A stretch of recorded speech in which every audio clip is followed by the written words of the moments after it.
Welcome back to the DRIPP World. DRIPP World is a blockchain education platform. In our last video, we covered how blockchain works. Today we'll understand what a proof of work consensus algorithm is. Let's begin with a simple example. John wants to buy products from Rachel and Monica.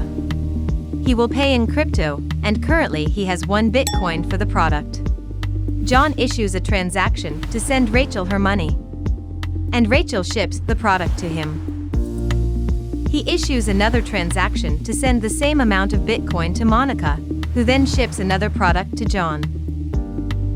Let's say that these 2 transactions were entered into 2 different blocks, and the 2 blocks were created at the same time. Transaction 1 was entered into block A, and transaction 2 was entered into block B. To prevent double spending of currency, only 1 block of transactions will be verified and added to the blockchain, and the other transactions will be unverified and it will go back to the mempool. But how exactly does the proof of work decide which block to add to the blockchain and which block to cancel? Here is where the proof of work comes into play as a consensus mechanism for the Bitcoin blockchain network. Let's continue with the previous example. First, we can't depend on the time at which the blocks arrive at the computers on the network. Each new block needs to include the solution of a mathematical problem called hash function or hash algorithm.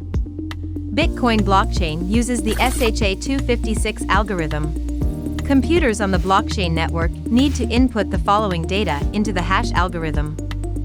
First, the hash of the previous block, all transactions data, and finally a random guessed number called the nonce. And then they generate the hash of the new block.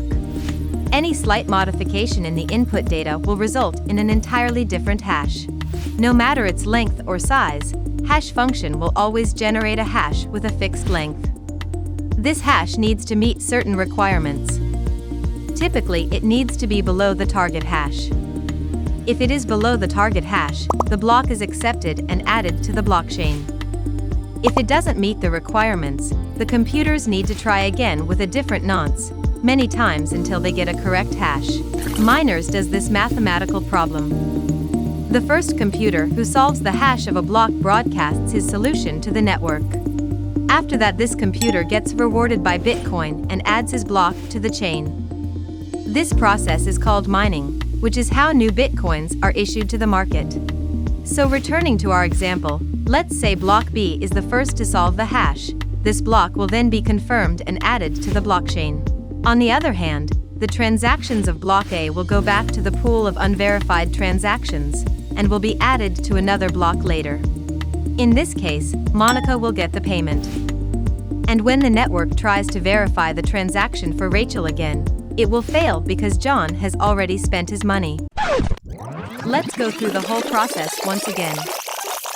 First, the sender initiates multiple transactions. These transaction details gets added to different blocks, along with the mathematical problem called hash function and a random guessed number called nonce. After this, the proof of work consensus mechanism takes place. Now, the miners try to solve the hash function of the blocks. Whichever block's hash function solved first will be verified and gets added to the blockchain, and the respective miner gets reward. The rest of the blocks will be unverified, and these transaction details will go back to the mempool. We hope you understood what is proof of work and how it works. Comment below your thoughts. We'll come back with another video explaining the proof of stake consensus mechanism. Stay tuned. Don't forget to support us by liking, sharing, subscribing, and of course, continue to keep learning.